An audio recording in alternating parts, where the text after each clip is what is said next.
Hello साथियों, आप सभी का मेरे चैनल पर स्वागत है। तो आज हम प्रोनाउन देख रहे हैं। प्रोनाउन का टॉपिक जो प्लिंथ एंड पैरामाउंट का बुक है उससे हम देख रहे हैं। चलिए शुरू करते हैं। पिछला 2 सेशन कर लिए हैं, 2 क्लास मेरा हो गया प्रोनाउन का। आगे बढ़ रहे हैं।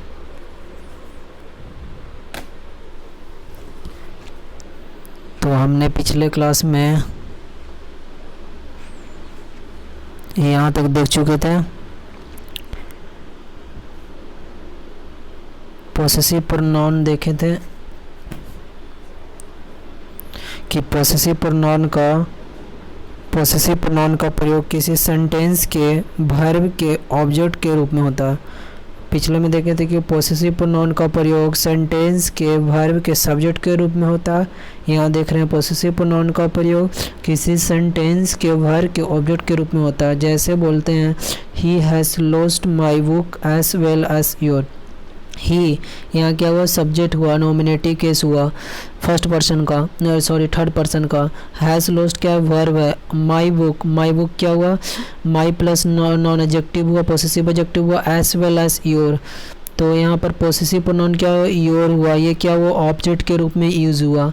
तो पॉसेसिव प्रोनाउन का प्रयोग किसी सेंटेंस के सेंटेंस का वर्ब हुआ, ये वर्ब हुआ सेंटेंस का, कि ऑब्जेक्ट के रूप में करते हैं। सेंटेंस का वर्ब को ऑब्जेक्ट में, योर बुक्स, तो ऑब्जेक्ट के रूप में भी करते हैं पॉसेसिव प्रोनाउन का प्रयोग।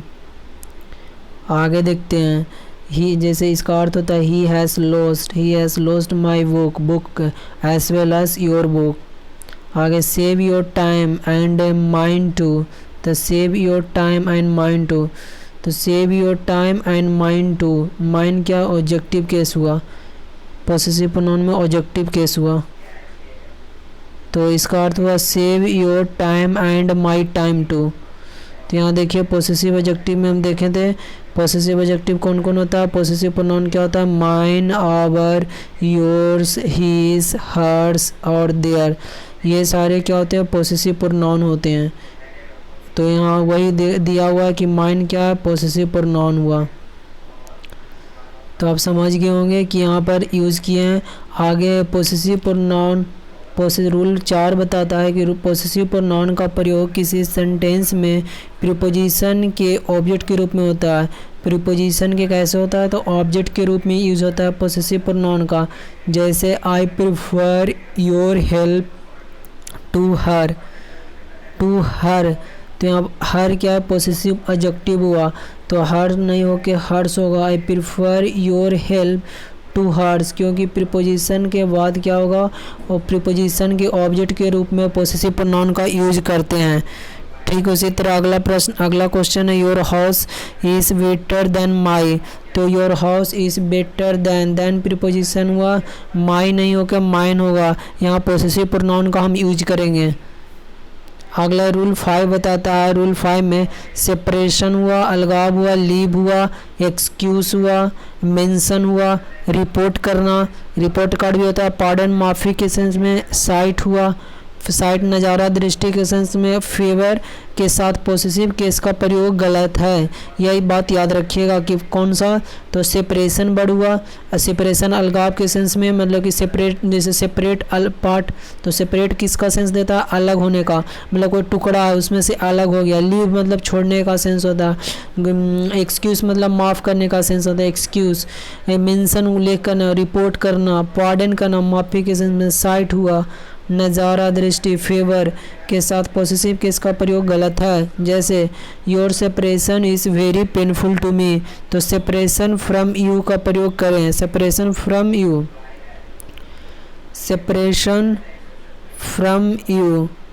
यहाँ पर क्या होगा, योर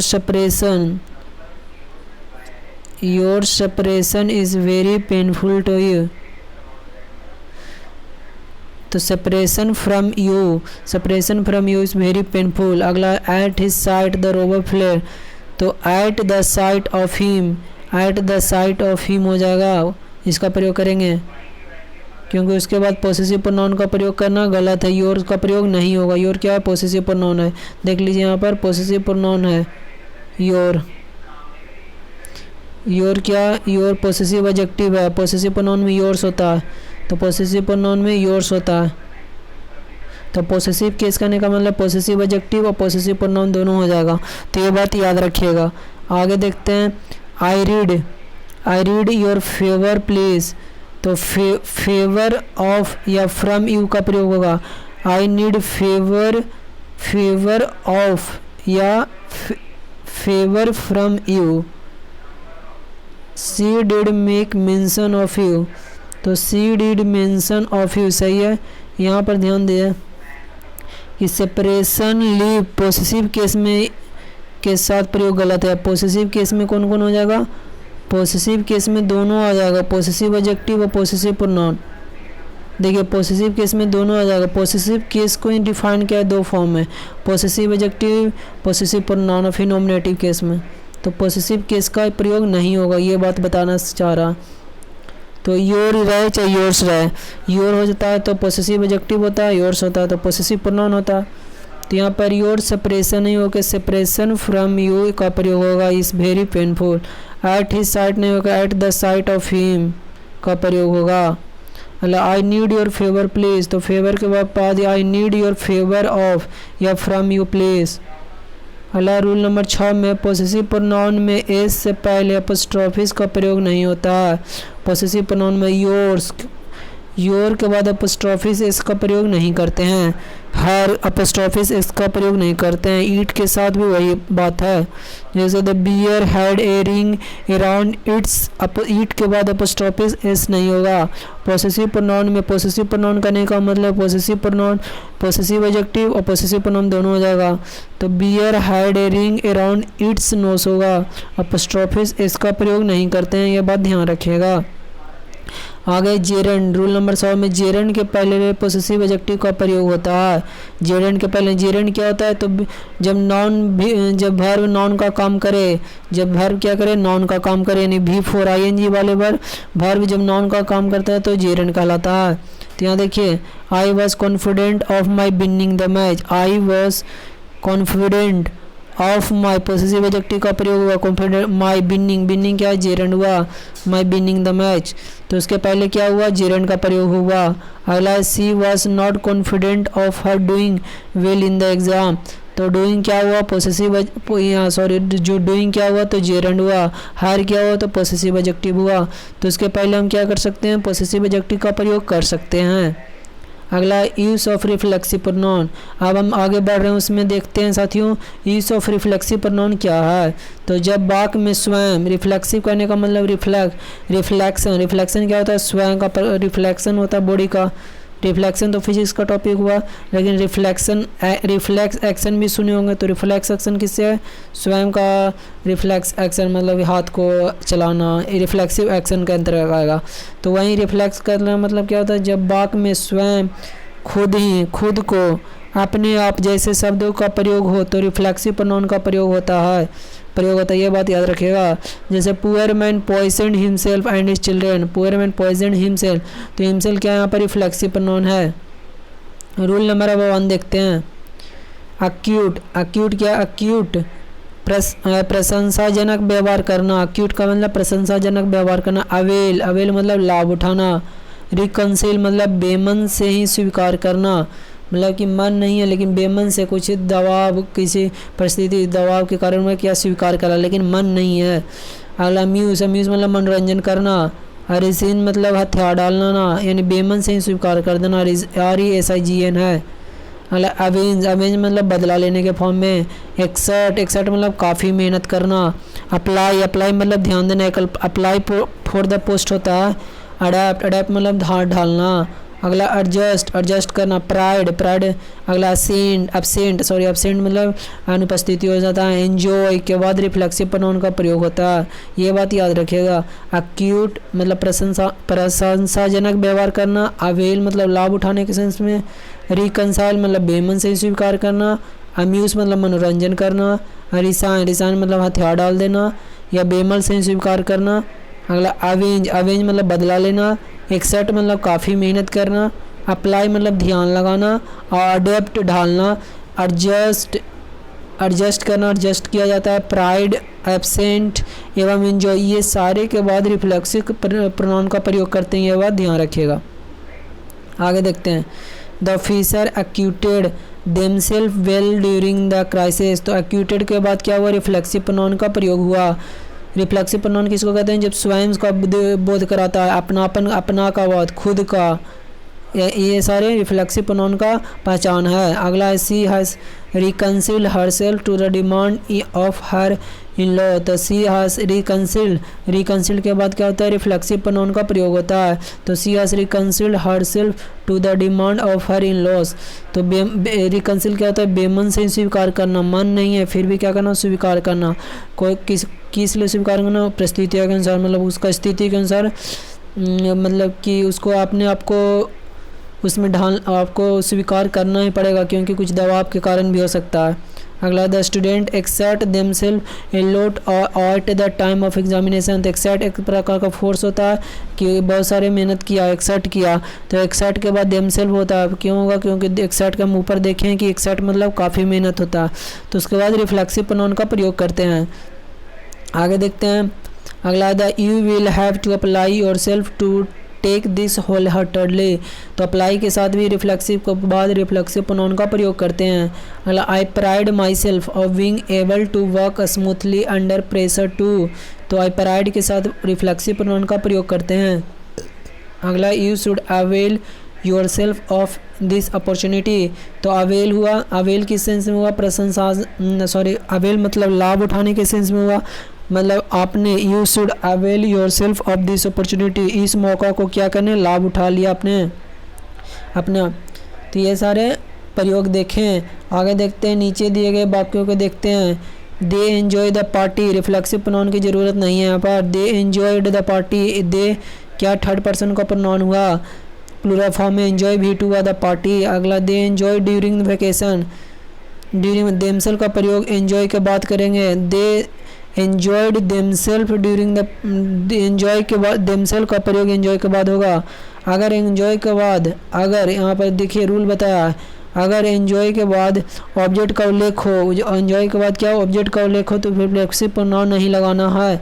जैसे एंजॉय के बाद ऑब्जेक्ट का उल्लेख हुआ, दे एंजॉय द पार्टी, पार्टी को एंजॉय किया। तो पार्टी क्या है, एक तरह से कहें ये क्या ऑब्जेक्ट का काम कर रहा है, कि पार्टी क्या होता है, ऑब्जेक्ट होता है। तो यहाँ पर एंजॉय किया, लेकिन तो उसके बाद रिफ्लेक्सिव प्रोनाउन का उपयोग नहीं लगाएंगे। लेकिन अगर ऑब्जेक्ट का उल्लेख नहीं हो तो रिफ्लेक्सिव प्रोनाउन का होगा। जैसे दे एंजॉय ड्यूरिंग वैकेशन, तो ड्यूरिंग एंजॉय के बाद क्या हुआ, रिफ्लेक्सिव प्रोनाउन का प्रयोग नहीं हुआ, इसीलिए उसके बाद हम रिफ्लेक्सिव प्रोनाउन का प्रयोग करेंगे। तो यानी they enjoy themselves during vacation. ये बात याद रखिएगा कि एंजॉय के बाद ऑब्जेक्ट का उल्लेख हो, यदि एंजॉय के बाद क्या हो, ऑब्जेक्ट का उल्लेख हो, तो रिफ्लेक्सिव प्रोनाउन का प्रयोग नहीं करते हैं। और यदि एंजॉय के बाद और कोई ऑब्जेक्ट का उल्लेख नहीं हो तो रिफ्लेक्सिव प्रोनाउन का प्रयोग करते हैं। जैसे अगला आगे देखते हैं, ही वॉज एब्सेंट। तो ही वॉज एब्सेंट भी होगा, ही एब्सेंटेड हिमसेल्फ भी हो जाएगा, क्योंकि अभी देखिए रिफ्लेक्सिव प्रोनाउन का प्रयोग भी हो सकता है, आगे रिफ्लेक्सिव प्रोनाउन का प्रयोग होगा। अगर एब्सेंट का प्रयोग वर्ब के रूप में हो तो भी तब भी रिफ्लेक्सिव प्रोनाउन का प्रयोग करेंगे। यदि एब्सेंट का प्रयोग वर्ब के रूप में हो तभी रिफ्लेक्सिव प्रोनाउन का प्रयोग करेंगे। यहाँ पर देखिए ही वाज एब्सेंट, यहाँ वाज क्या होगा, वर्ब हो गया, एब्सेंट नाउन का फॉर्म हो जाएगा। अगला ही एब्सेंटेड हिमसेल्फ, तो एब्सेंट का प्रयोग यहाँ वर्ब के रूप में हुआ, तभी हम रिफ्लेक्सिव प्रोनाउन का प्रयोग करेंगे। यानी कहने का सेंस है कि जब एब्सेंट का हम प्रयोग कब किस फॉर्म में कर रहे हैं, वर्ब के फॉर्म में कर रहे हैं। कौन वर्ब है, तो मेन वर्ब के फॉर्म में कर रहे हैं, तब हम उसके साथ रिफ्लेक्सिव प्रोनाउन का प्रयोग कर सकते हैं। आगे रूल नंबर 2 देखता है, कीप हुआ, स्टॉप हुआ, टर्न हुआ, qualify, bath, move, rest, hide के साथ रिफ्लेक्सिव प्रोनाउन का प्रयोग नहीं होता। ये बात ध्यान रखिएगा। ये इस तरह के क्वेश्चन आपको डायरेक्ट पूछ देगा कि keep yourself from bad decisions, keep yourself from, तो keep yourself from bad decisions, तो कीप के बाद योरसेल्फ मतलब रिफ्लेक्सिव प्रोनाउन का प्रयोग नहीं होगा। स्टॉप के बाद भी नहीं होगा। Stopping yourself you cannot reach the railway station, तो स्टॉपिंग के बाद योरसेल्फ का प्रयोग नहीं होगा, यानी रिफ्लेक्सिव प्रोनाउन का प्रयोग नहीं होगा। अगला टर्न के बाद भी रिफ्लेक्सिव प्रोनाउन का प्रयोग नहीं होगा, क्वालिफाई के भी बाद नहीं होगा, बाथ, मूव, रेस्ट, हाइड, ये सारे के बाद रिफ्लेक्सिव प्रोनाउन का प्रयोग नहीं करेंगे। जैसे देखते हैं उदाहरण, you should keep your self away from bad boys, you should keep your self, तो कीप योर सेल्फ यहाँ हटा देना है, क्योंकि कीप के बाद क्यों करते हैं, रिफ्लेक्सिव प्रोनाउन का प्रयोग नहीं करते हैं। जैसे ही हाइड, अगला he hide himself in the room, तो हाइड के बाद भी रिफ्लेक्सिव प्रोनाउन का प्रयोग नहीं करते हैं। यह बात बहुत याद रखना। Keep, stop, turn, qualify, bath, move, rest एवं हाइड के साथ रिफ्लेक्सिव प्रोनाउन का प्रयोग नहीं करते हैं। आगे देखते हैं, रूल नंबर 3 की तरफ हम बढ़ते हैं। रूल नंबर 3 बोलता है, सब्जेक्ट अथवा ऑब्जेक्ट के रूप में एक रिफ्लेक्सिव प्रोनाउन का प्रयोग तब तक नहीं हो सकता जब तक उससे पहले संबंधित नाउन प्रोनाउन का उल्लेख न हो। यहाँ कह रहा है कि सब्जेक्ट अथवा ऑब्जेक्ट के रूप में एक रिफ्लेक्सिव प्रोनाउन का प्रयोग तब तक नहीं हो सकता कि सब्जेक्ट हो या ऑब्जेक्ट के रूप में रिफ्लेक्सिव प्रोनाउन का प्रयोग तब तक नहीं कर सकते हैं जब तक कि उससे पहले संबंधित नाउन प्रोनाउन का उल्लेख ना हो। जैसे my self Ramesh from Delhi, तो माई सेल्फ यहाँ नहीं होगा क्योंकि उसके पहले नाउन प्रोनाउन का प्रयोग होना जरूरी था। तो माई सेल्फ की जगह पर आई होगा, माई सेल्फ के स्थान पर आई एम का प्रयोग होगा, I am Ramesh from Delhi, I am Ramesh from Delhi. अगला yourself and he reach there in time, तो योर सेल्फ के स्थान पर यू होगा, यू एंड ही, यू मतलब second person and third person का बात हो रहा है, रीच देयर इन टाइम। अगला I myself did this work, I, तो आई देखिए पहले हो गया क्या, नाउन का उल्लेख हो गया, उसके बाद हम क्या कर रहे हैं, रिफ्लेक्सिव प्रोनाउन का प्रयोग कर रहे हैं। लेकिन ऊपर वाले वाक्य में क्या था, नाउन का उल्लेख नहीं हुआ, ना ही नाउन का उल्लेख हुआ था, नहीं तो प्रोनाउन का उल्लेख हुआ था, क्योंकि यहाँ डायरेक्ट माई सेल्फ से स्टार्ट कर दिए थे, इसीलिए यह वाला क्या हुआ, सेंटेंस गलत हो गया। तो हम डायरेक्ट रिफ्लेक्सिव प्रोनाउन से स्टार्ट नहीं कर सकते हैं। स्टार्ट करने के लिए सबसे पहले हम क्या करेंगे, नाउन या प्रोनाउन कर लेंगे। तो I myself did this work. और अगला Rohit will do this work for myself, तो माई सेल्फ के स्थान पर मी हो जाएगा, Rohit will do this work for myself. Object case में भी इसका उपयोग नहीं करते हैं, यहाँ ऊपर देख लिए रूल में। आगे देखते हैं यूज ऑफ डिस्ट्रीब्यूटिव प्रोनाउन। अब हम चलते हैं डिस्ट्रीब्यूटिव प्रोनाउन की तरफ। तो डिस्ट्रीब्यूटिव प्रोनाउन का पहला हम रूल देखते हैं कि आइदर का प्रयोग दो में से कोई एक के अर्थ में होता है। आइदर मतलब क्या होता है, दो में से कोई एक, दो व्यक्ति उसमें से कोई एक व्यक्ति को कोई एक के अर्थ में होता है, तब हम आइदर का प्रयोग करते हैं। जैसे either of this friends is naughty, तो आइदर ऑफ दिस फ्रेंड दो से अधिक हो गया, दिस फ्रेंड्स, तो यहाँ पर गलत हो गया, इसलिए इसको हम either of this two pens is red, either of this two. अगला जो हमारा सेंटेंस है यहाँ पर देखिए दो का उल्लेख हो रहा है, आइदर मतलब दो पेन में से कोई एक, तो यहाँ पर सही है, लेकिन यहाँ वाला क्या है, थ्री फ्रेंड, दो से अधिक हो गया, इसलिए हम आइदर का प्रयोग दो से अधिक में नहीं करते हैं। आगे नोट में है, लेकिन दो से अधिक व्यक्तियों या वस्तु में से कोई एक के अर्थ में एनी या वन का प्रयोग करते हैं। एनी या यदि, लेकिन दो से अधिक व्यक्तियों या वस्तुओं में से कोई एक के अर्थ में, कोई दो वस्तु है या व्यक्ति है, उसको दो में से कोई एक व्यक्ति कोई एक व्यक्ति को उल्लेख करना, तो उसके लिए हम एनी या वन का प्रयोग करते हैं। जैसे one of this three friends is naughty, one of this friend यानी तीन में से एक का बारे बता रहा है, तो हम एनी का भी प्रयोग कर सकते हैं और वन का भी प्रयोग कर सकते हैं जब दो से अधिक व्यक्तियों का उल्लेख हो तो, या वस्तुओं का। आगे है रूल नंबर 2 में नाइदर का प्रयोग दो से भी कोई भी नहीं के अर्थ में होता है, दो से भी कोई भी नहीं के अर्थ में होता है। जैसे neither of this two girl is active, neither का प्रयोग दो में से कोई भी नहीं के अर्थ में होता है। Neither of this two girl is active, neither मतलब कोई भी नहीं मतलब कि दोनों गर्ल में से कोई भी एक्टिव नहीं है। अगर और नोट देखते हैं, नोट भी दिया हुआ है कि लेकिन दो से अधिक व्यक्ति या वस्तु में से कोई भी नहीं के अर्थ में नन का भी प्रयोग करते हैं। यानी कहने का सेंस है कि लेकिन दो से अधिक, यहाँ दो से कोई भी नहीं, यहाँ पर नाइदर का प्रयोग क्या करें, दो से कोई भी नहीं के में नाइदर का प्रयोग किए। लेकिन जब दो से अधिक व्यक्ति या वस्तु में से कोई भी नहीं, दो से अधिक व्यक्ति या वस्तु में से कोई भी नहीं हो, तो अर्थ में नन का प्रयोग करते हैं। जैसे neither of his four son locked after him, तो यहाँ neither of his four son, दो से अधिक व्यक्तियों में नन का प्रयोग करते हैं। तो none of his four sons, तो सन देखिए 4 हो गया, तो लेकिन 2 से अधिक व्यक्ति हो गया, तो इसलिए हम नन का प्रयोग करते हैं।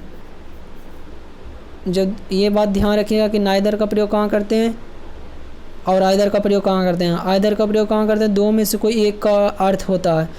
आइदर मतलब दो कोई चीज़ है उसमें से एक का बताना है तो हम आइदर का प्रयोग करते हैं। लेकिन जब 2 से अधिक व्यक्तियों या वस्तुओं में से कोई एक का बताना है, जब 2 वस्तुओं तो था तो हम वहाँ पर आइदर का प्रयोग करें एक को बताने के लिए। लेकिन 2 से अधिक हुआ एक को बताना है तो हम या तो एनी का प्रयोग कर सकते हैं या वन का प्रयोग कर सकते हैं। और उसी तरह नाइदर का प्रयोग 2 से कभी भी नहीं होता, नाइदर का प्रयोग 2 से कभी भी। लेकिन 2 से अधिक व्यक्तियों या वस्तुओं में से कोई भी नहीं, 2 से अधिक वस्तुओं में से कोई भी को नहीं बताना है तो हम क्या प्रयोग करेंगे, नन का प्रयोग करेंगे। ये बात समझ गए होंगे आशा करते हैं। चलते आगे देखते हैं use of reciprocal pronoun. Each other का वन अनदर होता है रेसिप्रोकल, जैसे मैथ में पढ़ते होंगे ए का रेसिप्रोकल 1/, ये रिवर्स हो जाता है। उसी प्रकार ईच अदर का रेसिप्रोकल वन अनदर रेसिप्रोकल कहते हैं। ये पारस्परिक संबंध व्यक्त करते हैं, ये दोनों के बीच में एक आपसी संबंध है। अगला रूल 1 में ईच अदर का प्रयोग 2 व्यक्तियों या वस्तुओं के लिए होता है, जबकि वन अनदर का प्रयोग 2 से अधिक व्यक्तियों वस्तु के लिए होता है। ये बात ध्यान रखिएगा कि ईच अदर का प्रयोग कहाँ करते हैं, 2 व्यक्ति होगा, 2 पर्सन होगा, 2 वस्तु होगा। लेकिन वन अनदर का प्रयोग कहाँ करते हैं, जब 2 से अधिक व्यक्तियों का बात हो रहा हो। जैसे में he was so afraid that his knees knocked one another के बाद he was so afraid that his knees knocked one another, तो वन अनदर के बाद ईच अदर में परिवर्तन कर देंगे। अगला देखिए after the farewell the student of class 2 bade each other goodbye, तो ईच अदर नहीं, आफ्टर द फेयरवेल, तो फेयरवेल में जानते होंगे बहुत सारा स्टूडेंट आएगा, यानी 2 तो नहीं होगा, यानी 2 से अधिक हो रहा है, यानी आफ्टर द फेयरवेल के बाद द स्टूडेंट ऑफ क्लास 12, कोई भी क्लास में 2 तो स्टूडेंट नहीं रहता होगा, 2 से अधिक ही रखता है। और ऐसे भी कि फेयरवेल के पार्टी में 2 ही नहीं रहेंगे, बहुत सारे रहेंगे, तो इसलिए 2 से अधिक में वन अनदर का प्रयोग करते हैं, ईच अदर का प्रयोग नहीं करते हैं। लेकिन ऊपर वाला में क्या था, ही वॉज सो अफ्रेड, एक व्यक्ति के बाद में that his knees knocked one another, तो वन अनदर के बाद नहीं होगा, ईच अदर होगा। आगे देखते हैं use of demonstrative pronoun. Demonstrative pronoun का यूज मतलब उसका उपयोग देखते हैं, उसका प्रयोग देखते हैं। यूज मतलब ऐसे और बाकी सेंस में क्या करते हैं, उपयोग देखते हैं, लेकिन यूज मतलब यहाँ प्रयोग कर रहे हैं, उसका यूज देखते हैं, अप्लाई करने का देखते हैं। वे प्रोनाउन जो व्यक्तियों या वस्तुओं को पॉइंट आउट या डेमोन्स्ट्रेट संकेतिक या प्रदर्शित करने के लिए प्रयुक्त होते हैं, ये प्रोनाउन, ये जो डेमोन्स्ट्रेटिव प्रोनाउन है, ये वे प्रोनाउन जो कोई व्यक्ति व वस्तुओं को पॉइंट आउट या डेमोन्स्ट्रेट संकेतिक या प्रदर्शित करने के लिए प्रयुक्त होता है, डेमोन्स्ट्रेटिव प्रोनाउन कहलाता है। जैसे हम बोलें दिस बोलें या डैट बोलें, THEC दिस बोलें, फिर दोस बोलें, सच बोलें, द सेम बोलें, ये सारे क्या हुआ, डेमोन्स्ट्रेटिव प्रोनाउन है। यानी ये प्रोनाउन जो व्यक्ति या वस्तुओं को पॉइंट आउट या डेमोन्स्ट्रेट सांकेतिक या प्रदर्शित करने के लिए प्रयोग करते हैं, उसको डेमोन्स्ट्रेटिव प्रोनाउन बोलते हैं। जैसे इनका प्रयोग जब नाउन से पहले होता है तो ये डेमोन्स्ट्रेटिव एडजेक्टिव कहलाते हैं, जब इसका प्रयोग नाउन से पहले होता है तो उसको क्या बोलते हैं, डेमोन्स्ट्रेटिव एडजेक्टिव। ये बात ध्यान रखिएगा। आगे बढ़ते हैं।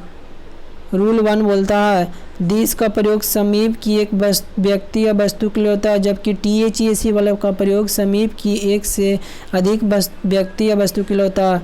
तो दिस THEC वाला दिस का प्रयोग कहाँ करते हैं, समीप की एक वस्तु या व्यक्ति को बताना हो तो हम THIS वाला दिस का प्रयोग करेंगे, और जब THEC वाला का प्रयोग करेंगे तो समीप की एक से अधिक वस्तुओं या व्यक्ति को इंगित करता है। आगे देखते हैं। तो चलिए साथियों, आगे हम देख रहे थे यहाँ पर दिस का प्रोनाउन, डेमोन्स्ट्रेटिव प्रोनाउन के बारे में देख रहे थे। जैसे देखें दिस का प्रोनाउन कहाँ करते हैं, जब समीप की एक वस्तु को बताने को हो तो हम दिस का प्रयोग करते हैं, और THEC वाला दिस का प्रयोग कब करते हैं, जब समीप की एक से अधिक वस्तुओं को बताने का प्रयोग हो। जैसे दिस इज ए कैट, तो एक वस्तुओं के बारे में बताया गया, दिस क्या डेमोन्स्ट्रेट कर रहा है, डेमोन्स्ट्रेटिव प्रोनाउन होता है। दिस क्या होता है, यहाँ पर पढ़े थे कि सांकेतिक प्रदर्शित करने के लिए हम डेमोन्स्ट्रेटिव प्रोनाउन का प्रयोग करते हैं। तो दिस इज ए कैट, तो एक कैट के बारे में बताया गया इसलिए दिस हो गया। यहाँ दिस आर कैट्स, तो यहाँ कैट्स क्या है, प्लूरल नाउन हुआ। यहाँ THES वाला दिस का प्रयोग किए हैं। तो आगे बढ़ते हैं, रूल 2 में चलते हैं। रूल 2 बोलता है डैट का प्रयोग दूर की एक वस्तु, व्यक्ति या वस्तु के लिए होता है। दिस में क्या था, THI वाला दिस में कि समीप वस्तुओं की समीप की एक व्यक्ति या वस्तु के लिए THIS वाला दिस का प्रयोग करते थे। और THES वाला क्या करते थे, समीप की एक से अधिक वस्तुओं को समीप की एक से अधिक वस्तुओं के लिए हम क्या करते थे, THES वाला दिस का प्रयोग करते थे। लेकिन डैट का प्रयोग कब करते हैं, दूर की एक वस्तु या व्यक्ति के लिए THAT वाला डैट का प्रयोग करते हैं, दूर की, हाँ था समीप वाला। और जबकि THOS दोष का प्रयोग हम करते हैं जब दूर की एक से अधिक व्यक्ति या वस्तुओं के लिए होता है तो दोष का प्रयोग करते हैं।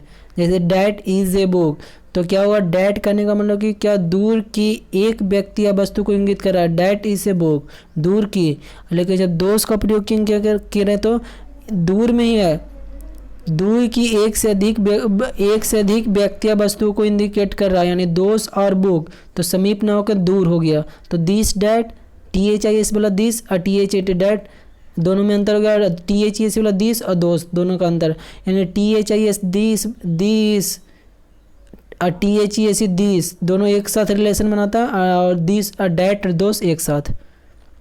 आगे देखते हैं, सिंगुलर नाउन के रिपीटेशन को रोकने के लिए सिंगुलर नाउन है, जैसे बोले मैन, सिंगुलर नाउन हो गया।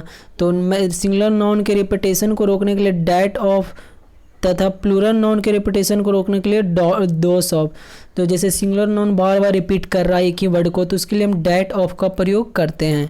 और जब प्लूरल नाउन के रिपीटेशन, प्लूरल नाउन को बार बार रिपीट कर रहा है, जैसे हम क्या पढ़े थे प्रोनाउन के बारे में कि नाउन के बदले प्रयुक्त होने वाले शब्द को प्रोनाउन करते हैं, यानी सर्व संज्ञा के स्थान पर प्रयुक्त होने वाले शब्द को प्रोनाउन करते हैं। यानी बार बार नाउन रिपीट नहीं हो, उसके लिए क्या करें, प्रोनाउन का यूज करें, प्रोनाउन का प्रयोग करें। उसी तरह सिंगुलर नाउन के रिपीटेशन को रोकने के लिए हम क्या करते हैं, डैट ऑफ का प्रयोग करते हैं। और प्लूरल नाउन के रिपीटेशन को रोकने के लिए दोस ऑफ का प्रयोग करते हैं। जैसे अगर ये उदाहरण देखते हैं, the climate of Pune is better than that of Mumbai. तो अर्थ क्या है, अर्थ यहाँ पर क्या, डैट ऑफ, डैट की क्या है, तो क्लाइमेट, डैट कहाँ पर, यहाँ सिंगुलर है तो क्लाइमेट का प्रयोग हो रहा है कि the climate of Pune, Pune का जो क्लाइमेट के बारे में बताया गया, is better than that of Mumbai. तो दैन डैट क्या चीज, डैट, तो अर्थ कर रहा है डैट, मतलब कि क्लाइमेट के बारे में बता रहा है। तो सिंगुलर नाउन को इंडिकेट करने के लिए क्या करते हैं, डैट ऑफ मुंबई, यानी कि यहाँ पर क्या है, क्लाइमेट को दोबारा नहीं हम यहाँ पर लाएं, इसके लिए हम क्या करें, डैट ऑफ का प्रयोग कर दिए कि क्लाइमेट से यहाँ पर क्या करें, तुलना कर रहे हैं, मतलब कि दोनों को कंपेयर, दोनों को इंगित कर रहे हैं, मतलब कि बता रहे हैं क्लाइमेट से ही क्लाइमेट को। तो यहाँ पर क्या होगा, डैट का प्रयोग करें, डैट ऑफ का प्रयोग करें, यही क्लाइमेट ऑफ का यहाँ पर सेंस दे रहा कि the climate of Pune is better than that of Mumbai. आगे देखते हैं, तो यहाँ पर डैट ऑफ का प्रयोग, क्लाइमेट क्या है, सिंगुलर है, इसके लिए हम सिंगुलर का प्रयोग डैट ऑफ कर दिए हैं। अगला, the streets of Delhi are wider than those of Mumbai. तो दैन दोस, स्ट्रीट्स यहाँ पर क्या है, प्लूरल हुआ, तो द स्ट्रीट्स ऑफ दिल्ली, तो दिल्ली का स्ट्रीट्स के बारे में बताया गया है। और वाइडर देन दोस ऑफ, तो दोस किसके लिए हो गया, यहाँ पर जो स्ट्रीट है नॉन प्लूरल है, उसके लिए हम प्रयोग किए, इसलिए यहाँ पर दोस हो जाएगा, क्योंकि यहाँ पर रिपीटेशन बार बार नहीं हो, क्योंकि हम स्ट्रीट का तुलना इसके मुंबई के स्ट्रीट को दिल्ली के स्ट्रीट से कर रहे हैं, सॉरी दिल्ली के स्ट्रीट को मुंबई से कर रहे हैं। तो डायरेक्ट हम दोस का प्रयोग कर लेंगे, दोस ऑफ का। आगे देखते हैं रूल 5 में। रूल 5 बोलता है किसी सेंटेंस में, कोई सेंटेंस में सिंगुलर काउंटेबल नाउन को दोबारा लिखने से बचने के लिए वन का प्रयोग होता है। जैसे कोई सेंटेंस में है सिंगुलर काउंटेबल नाउन को दोबारा लिखने के लिए, जैसे बार बार रिपीट हो रहा है, तो उसको हम दोबारा लिखने से बचने के लिए हम क्या करते हैं, वन का प्रयोग करते हैं। जबकि प्लूरल काउंटेबल नाउन को दोबारा लिखने से बचने के लिए वंस, मतलब कि वन का प्रयोग कब करते हैं, जब सिंगुलर काउंटेबल नाउन को दोबारा लिखना हो तो वन का प्रयोग कर दिए, और जब प्लूरल में रहे तो वंस का प्रयोग करते हैं, उसमें एस जोड़ देते हैं। जैसे this is the new version but that is an old one, मतलब बुक वही है, वर्जन है, चाहे मोबाइल कुछ भी हो, न्यू वर्जन है वर्जन का, लेकिन but that is old one. तो ओल्ड वन क्या है, दैट इज, देखिए यहाँ पर दैट का भी प्रयोग किए, तो दैट का प्रयोग किसके लिए किए हैं, ये डैट इज़, तो that is an old version, that मतलब कि उसी वस्तु के बारे में बता रहे हैं, मतलब वही रिपीट नहीं हो। तो this is the new version, तो नया version. That is an old one, यानी ओल्ड वन, उसी को रिपीट करने के लिए सिंगुलर काउंटेबल नाउन में क्या होता है, दोबारा उसी चीज़ को नहीं बताने के लिए हम डायरेक्ट वन का प्रयोग करें कि सेम चीज़ है। उसे this are new book but those are old ones, तो यहाँ दिस क्या प्लूरल है, तो यहाँ पर दो यहाँ पर वंस का प्रयोग किए हैं। आगे देखते हैं अगला, use of relative pronoun. Relative pronoun का यूज़ के बारे में देखते हैं। वे प्रोनाउन जो जोड़ने का कार्य करता है रिलेटिव प्रोनाउन कहलाता है। जैसे हु हुआ, विच हु पर्सन के लिए यूज़ करते हैं, विच, डैट, वाट प्रश्न पूछने के लिए करते हैं, बाई कारण के लिए, बीच हुआ सिलेक्शन के लिए भी होता है, डैट होता है नॉन लिविंग में यूज होता है। तो ये सारे हुआ प्रोनाउन, रिलेटिव प्रोनाउन। जैसे I meet Veena who are returning from school, तो आई मेट हुआ पास्ट में, वीना हु, तो वीना हु किसके लिए हुआ, तो वीना के लिए हुआ, who are returning from school. Rule 1 देखते हैं आगे रिलेटिव प्रोनाउन में। तो relative pronoun who, which, that का प्रयोग सब ऑर्डिनेट क्लॉज के सब्जेक्ट के रूप में होता है। यानी रिलेटिव प्रोनाउन में हु और जो बीच हुआ डैट का प्रयोग कैसे करते हैं, तो सब ऑर्डिनेट क्लॉज के सब्जेक्ट के रूप में होता है। जैसे the boy who came here is a player, तो हु किसके लिए, तो सब रिलेटिव प्रोनाउन का सब ऑर्डिनेट क्लॉज में सब्जेक्ट के रूप में होता है। यानी the boy who came here is a player, तो हु इसके लिए यूज़ करें। आगे देखते हैं रूल 2 बोलता है रिलेटिव प्रोनाउन पर क्या देखें, who, which, that. Who, which, that का प्रयोग कहाँ करते हैं, तो सब ऑर्डिनेट क्लॉज के सब्जेक्ट के रूप में होता है। ये बात याद रखिएगा कि हु, बीच, हु के इसलिए पर्सन के लिए यूज़ करते हैं कि पर्सन को इंगित करता है। जैसे बॉय, तो बॉय के लिए हु आया। बीच, चॉइस सिलेक्शन के लिए करते हैं, जैसे which colour do you like. That non living में करते हैं। का प्रयोग सब ऑर्डिनेट क्लॉज के सब्जेक्ट के रूप में होता है। आगे देखते हैं कि इसी में रिलेटिव प्रोनाउन में होम, बीच, डैट। अगला रिलेटिव प्रोनाउन क्या, home, which, that. Home, which, that का प्रयोग, तो होम, बीच, डैट का प्रयोग सबऑर्डिनेट क्लॉज में वर्ब के ऑब्जेक्ट के रूप में होता है। होम, बीच, होम, पिछला क्या था, who, which, that. Who, which, that क्या था, हु, बीच, डैट था। यहाँ पर होम, बीच, डैट है। होम, बीच, डैट का प्रयोग सब ऑर्डिनेट क्लॉज में वर्ब के ऑब्जेक्ट के रूप में होता है। वर्ब के ऑब्जेक्ट के रूप में होता है। जैसे I have a son whom I love very much, I have a son. तो relative pronoun whom, which, that का प्रयोग सब ऑर्डिनेट क्लॉज में वर्ब के ऑब्जेक्ट के रूप में होता है। वर्ब के ऑब्जेक्ट के रूप में होता है। यहाँ पर क्या था, सब ऑर्डिनेट क्लॉज में सब्जेक्ट के रूप में होता था।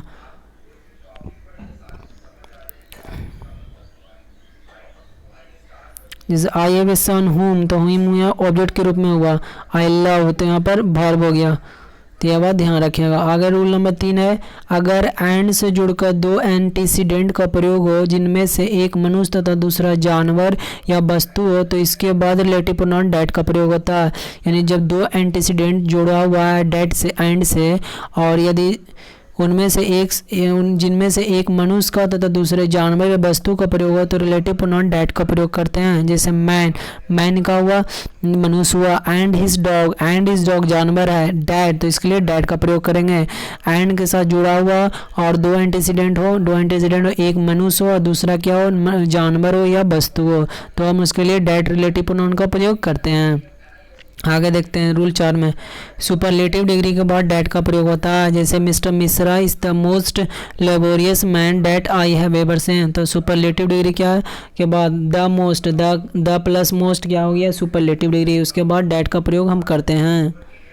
रूल 5 में ऑल का प्रयोग व्यक्ति के लिए हो तो इसके बाद हु डैट का प्रयोग होता है। ऑल का प्रयोग कैसे हो, तो व्यक्ति के लिए हो तो इसके बाद हु डैट का प्रयोग होता है, ना कि होम या बीच का प्रयोग। जैसे all who that are interested to do this work can start now, तो ऑल का प्रयोग जब व्यक्ति के लिए हो तो उसके बाद हम क्या करते हैं, हु या डैट का प्रयोग करते हैं, लेकिन होम और बीच का प्रयोग नहीं करते हैं, क्योंकि हु ऐसे भी पर्सन को डिनोट करता है, होम उसका ऑब्जेक्टिव केस होता है, बीच तो सिलेक्शन के लिए यूज करते हैं।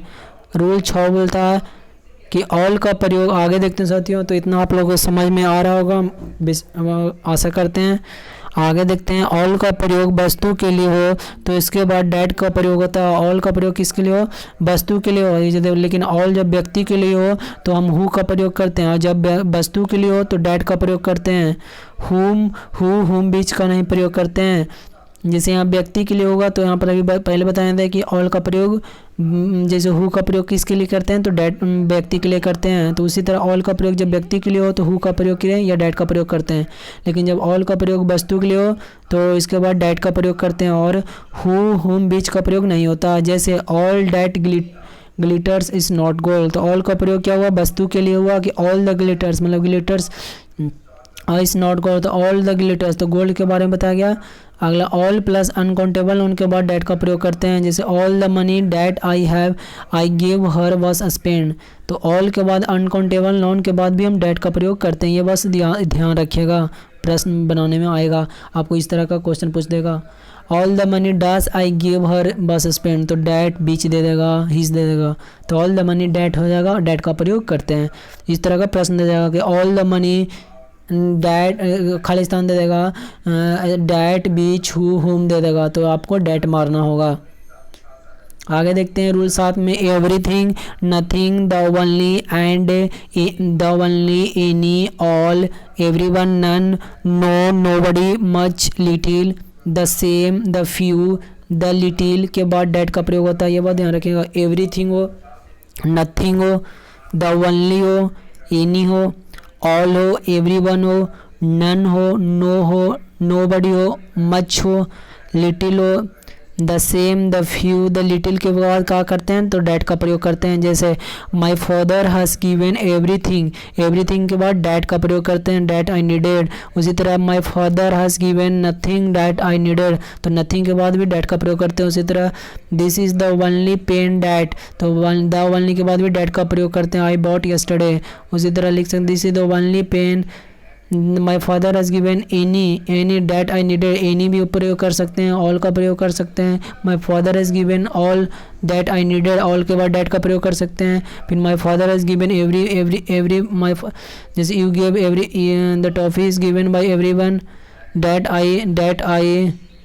आई ब्रिंग, तो इस तरह प्रयोग कर सकते हैं। My wife has spend the little money that I give her, तो द लिटिल के बाद डैट का प्रयोग करते हैं, द लिटिल के बाद भी द सेम, उसी तरह I have the few money which that I give you, the few के बाद उसी तरह I have the little milk that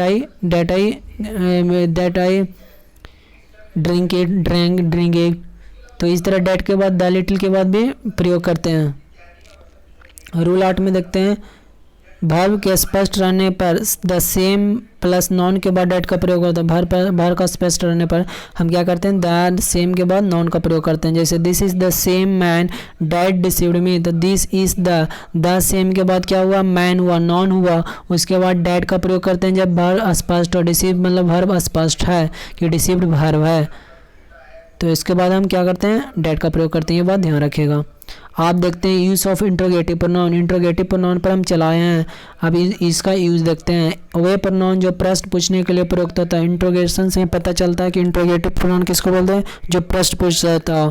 जैसे who are you, what is your name, प्रश्न पूछने वाला प्रोनाउन है, तो वे प्रोनाउन जो प्रश्न पूछने के लिए प्रयुक्त होते हैं उसको इंट्रोगेटिव प्रोनाउन बोलते हैं। जैसे हु आर यू, हुम, हुस बीच इंट्रोगेटिव प्रोनाउन होता है। व्हाट तो नहीं, हु आर यू, हुम, हुस बीच, ये सारे इंट्रोगेटिव प्रोनाउन है। अब रूल 1 में देखते हैं हु का प्रयोग सब्जेक्ट को पता करने के लिए होता है। हु का प्रयोग कैसे करते हैं, हु का प्रयोग सब्जेक्ट को पता करने के लिए, जैसे हु इज़ प्लेइंग, तो हु से क्या आएगा, क्वेश्चन पूछेंगे हु इज़ प्लेइंग, तो इसका आंसर आएगा हु, सब्जेक्ट पता चलेगा कि कौन खाएगा। जैसे राम ईट्स ए मैंगो, तो हम पूछेंगे हु ईट्स ए मैंगो, तो हु से क्या पता करेगा, सब्जेक्ट को पता चलेगा कि कौन कार्य को कर रहा है, वाक्य में किसने कार्य को किया।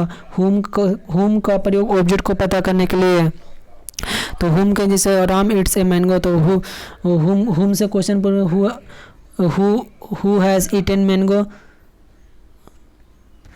तो हुम का प्रयोग से क्या होता है, हुम का प्रयोग से हम ऑब्जेक्ट का प्रयोग करते हैं। हुज का प्रयोग मालिक का पता करने के लिए होता है।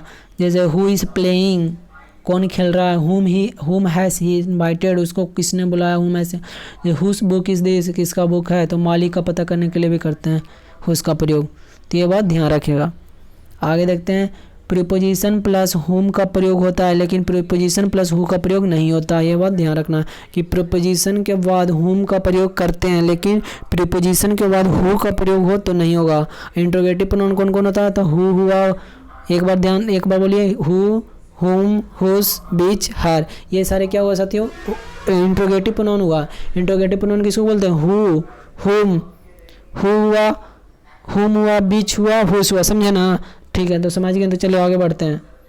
जैसे हु का प्रयोग, हु हुआ ना, हु का प्रयोग कैसे करते हैं, तो सब्जेक्ट को, किसी को सब्जेक्ट का पता लगाने के लिए, जैसे हम पूछें आपसे, समझ रहे हैं ना आप जी, हाँ ठीक है। तो हु का प्रयोग पूछें कि हु आर यू, तो आपका क्या होगा, इससे सब्जेक्ट का पता लगेगा कौन है आप। लेकिन हुम का प्रयोग करेंगे तो किस क्या पता चलेगा, ऑब्जेक्ट का पता चलेगा, ध्यान रखिएगा। ठीक है, आगे देखते हैं। Bye whom was Ramayana retain, जैसे देखिए प्रीपोजिशन के बाद हुम का प्रयोग कर सकते हैं, ये बात ध्यान रखिएगा, आपको बोल रहे हैं। ठीक है, और लेकिन प्रीपोजिशन के बाद हु का प्रयोग नहीं करते हैं। जैसे by whom was Ramayana written, by whom was Ramayana written, preposition के बाद हुम का प्रयोग किया है। लेकिन प्रीपोजिशन का प्रयोग वाक्य के अंत में करने या होने पर हु का प्रयोग वाक्य में शुरुआत में होता है। लेकिन प्रीपोजिशन का प्रयोग वाक्य के अंत में करने या होने पर हु का प्रयोग वाक्य के शुरुआत में होता है। यदि कोई भी सेंटेंस में प्रीपोजिशन का प्रयोग लास्ट में यानी वाक्य के अंत में हो तो उसके पहले हु का प्रयोग कर सकते हैं। जैसे who was Ramayana written by, लेकिन यदि प्रीपोजिशन के बाद डायरेक्ट रखना है तो हुम का प्रयोग कर सकते हैं लेकिन हु का प्रयोग नहीं करेंगे, ये बात ध्यान रखिएगा आप। ठीक है, कि क्या बोलेंगे कि प्रीपोजिशन के बाद डायरेक्ट हुम का प्रयोग कर सकते हैं लेकिन हु का प्रयोग नहीं करेंगे। और ठीक है ना, ठीक है। और लेकिन आपको यदि प्रीपोजिशन दिया हुआ लास्ट में दिया हुआ तो उसके पहले आप हु का प्रयोग कर सकते हैं। सब्जेक्ट में मतलब डायरेक्ट सब्जेक्ट का इंट्रोडक्टरी में हु का प्रयोग कर सकते हैं।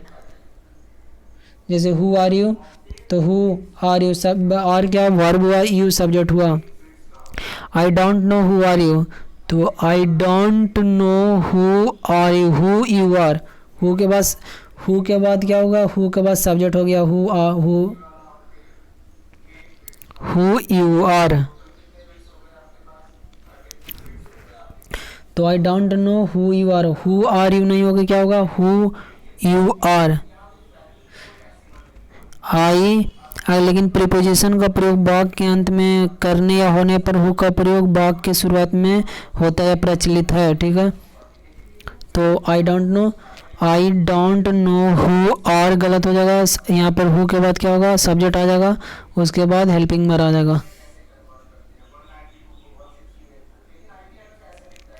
आगे देखते हैं रूल 3 में जब दो या दो से अधिक में एक का चुनाव करना हो तो बीच का प्रयोग करते हैं। बीच क्या होता है, सिलेक्शन का होता है, मतलब बहुत सारे आपको है, जैसे गए आप मार्केट में आप क्या खरीदने के लिए, कुछ सामान कपड़ा खरीदने के लिए, तो बीच आपको चूज करना वहाँ पर, तो बीच कलर डू यू लाइक, मतलब आप कौन सा चुनाव करना चाहते हैं वही बीच का प्रयोग करते हैं। जैसे who is your brother in the crowd, who is brother, your brother गलत हो जाएगा, क्राउड में बहुत सारे व्यक्ति है, मतलब कि बहुत सारे दो से अधिक है, तो यहाँ पर बीच का प्रयोग करेंगे, which is your brother in the crowd. हालांकि who is the servant, who of the servant do you want, who of the servant, तो कौन सा सर्वेंट, आप हु नहीं कर सकते हैं, which of the servant do you want, किसको आपको ज़रूरत है, सर्वेंट तो बहुत सारे हैं। अगला क्वेश्चन में WH फैमिली के बाद टेंस का इंट्रोगेटिव फॉर्म लगाएं यानी सब्जेक्ट के बाद क्वेश्चन में WH फैमिली के बाद WH क्वेश्चन में जब हो तो WH फैमिली के बाद क्या करें, टेंस का इंट्रोगेटिव फॉर्म लगाएं यानी सब्जेक्ट के बाद वर्ब। क्वेश्चन में ये बात ध्यान रखिएगा, बहुत ज़रूरी है कि क्वेश्चन में WH फैमिली के बाद, क्वेश्चन में क्या हो, WH फैमिली के बाद टेंस का इंट्रोगेटरी फॉर्म लगा यानी सब्जेक्ट के बाद वर्ब या हेल्पिंग वर्ब, लेकिन WH फैमिली में वाक्य को जोड़ रहा है यानी रिलेटिव प्रोनाउन हो तो रिलेटिव प्रोनाउन के बाद टेंस का असर्टिव फॉर्म का प्रयोग करें, यानी सब्जेक्ट के पहले हेल्पिंग वर्ब या वर्ब्स का प्रयोग करें। सब्जेक्ट के पहले बॉक 1 को देखिए आप, इसको एक बार ध्यान से देख लेते हैं कि क्वेश्चन में WH फैमिली के बाद, WH वाले फैमिली के बाद टेंस का, जब WH वाले फैमिली है मतलब WH कैटेगरी वाला ग्रुप है के बाद टेंस का क्या करते हैं, इंट्रोगेटिव फॉर्म लगाएं। टेंस का क्या करें, इंट्रोगेटिव फॉर्म लगाएं, यानी कहने का अर्थ है सब्जेक्ट के बाद क्या करें, वर्ब या helping verb.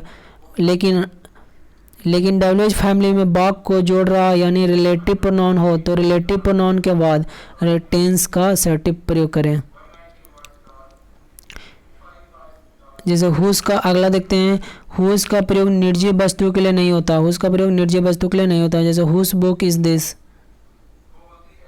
This is the flyover whose inauguration was done by the transport minister. तो this is the flyover the inauguration of which, whose का प्रयोग निर्जीव के लिए, द इनॉग्रेशन ऑफ विच हो जाएगा। आगे देखते हैं,